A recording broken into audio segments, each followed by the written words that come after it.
When I was in college, I wanted to be a vampire. Actually, my friend Bright and I both wanted to be vampires. It was a phase. But anybody who had seen Interview with the Vampire in 1994, you can relate. We all wanted to be vampires. And so we did what one does when you want to be turned. We took the money from working at Dunkin' Donuts. I got a flight to Europe, and we took a train into Romania to go to Transylvania because we thought if you're going to find a vampire, that's the place that you go. So we go to visit the castle of Vlad Dracul, the original Dracula. Listen, I even got in a coffin that I found in the castle. I thought it would be cool. There were bats flying around the castle. Listen. Hear the bats? Yeah, they are bats. But unfortunately, couldn't find a vampire. So we ended up going to Sigishwara. We get off the train, and this young girl comes up and goes, "Hey guys, you need a place to stay?" And she's probably like 11 or 12, but she could speak English. It was broken English, but we could still understand her. And we said, sure. But Brad goes, "But we're trying to find a vampire." She says, "Oh, I got one for you guys. I can find you a vampire. I know just the one." We're like, cool. So we go to stay with this girl. She's like, "Before we can go to the vampire, we got to go meet Misty, guys." I'm like, "Misty, who's that?" She's like, "Oh, she's an American. You're going to love her." So we go to meet Misty. We go, the door opens. Misty is 6'4", a nun, full on beard. Full on beard, 6'4", and Misty goes, "Sup?" And we were like, "Sup? Like, what is going on here?" So I'm like, this is odd. And so we end up going all the way to where this vampire was. We go all through the town, beautiful town. Everyone's wonderful, kind people. We get to this man, and I changed my mind because this man said he was full on vampire, but he looked less like this and more like this. He was more that Nosferatu.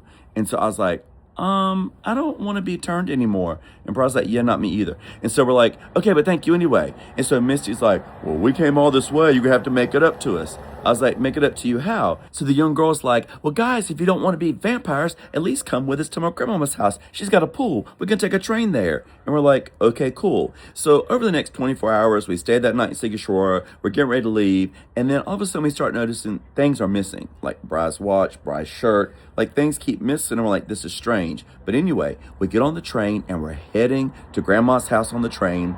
And the nun and a little girl, they fall asleep. And I'm looking, and these two guys are walking down the middle of the train aisle, and they look at us and they go, and we're like that. And so we follow these two young guys, and we go into like the middle part of the train where it's like this, and they're from Australia, and they said, "We just want to let you know that when we came here, we were warned that if you saw a young girl and a man dressed as a nun, that to steer clear of them because they'll trick you. They'll say they're going to the grandma's house. You end up vanishing. They steal from you. It's very dangerous." And I was like, "Oh my God." I was like, "What are we going to do?" And so Bry's like, "Oh gosh, we got to get off the train. We got to get away from them." And I'm like, "Well, if we get off the train, they're just going to get off the train with us. And I'm afraid of this nun because he's like the biggest human I've ever seen in my life." And so we're like, "What are we going to do?" And so as we're talking about it, the nun wakes up. And she's like looking like, "What are we doing? What are we doing?" And the Australians are like, "The train's stopping right now. Let's get off now." I'm like, "We can't because she will get off after us and I'm afraid of her. She'll beat us up. What if she's got a weapon?" And so they said, "Okay, let's wait till the train starts moving. When the train starts moving, we'll jump off then. She won't have time to come jump off the train." And so I'm like, I'm scared. Oh gosh, what if I break my leg or something?" Like, we have no choice. So the train starts going. The Australian guys are like, "Don't worry, we'll go with you." So that if the nun jumps off too, we'll be there to help defend you and fight her. I'm like, oh my gosh. So the train starts going. The first Australian jumps off. The next Australian jumps off. And now it's gaining some speed. It's going pretty fast. And then Brad goes, and I got my backpack, and I see the nun coming. Dun, dun, dun, dun, like Mrs. Trunchbull down the aisle. And I'm like, oh my gosh. And so I jump. Blup, blup, blup, blup, blup. I tumble. I turn back and look, and the nun sticks her head out. She's like, "Ah." And I'm like, oh my gosh. And so I look up, and we are at some old abandoned train depot. I don't even know why the train would stop someplace like this. I'm like, what are we doing? And this is me right after this happened.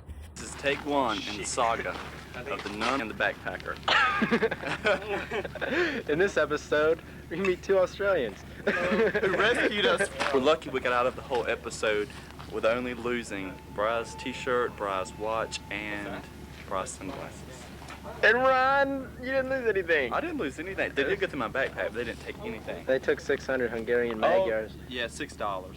So we jumped off the train here, and literally. Now here we are, in the most polluted Thanks area to of these Romania. guys. It was crazy. So we end up walking around this old train depot. We take pictures, and it's abandoned. Now all of a sudden, out of the corner of my eye, I see someone run like behind a train. I'm like, I saw somebody over there. Bro, I said, yeah, I saw it too. Then we look the other way, somebody's running, and we see legs going. Like, oh my God, we're surrounded. There's people surrounding us. What's going to happen? What are we doing? They're going to try and steal our stuff and get out. What are we going to do? All of a sudden, a train comes, it slows down. They're like, run! So the Australians, Brian out, we go run. We jump on the train, and we barely escape, and we get off. All in all, it was a crisis. So we avoided being turned into a vampire by Nosferatu. We escaped from the nun, and we avoided whoever was trying to surround us at the train depot. But the fourth thing got me. It's going to get me. My next story is the curse of the Romanian rat, and it will lead to the most horrifying and traumatic experience of my entire life. But you'll have to stay tuned.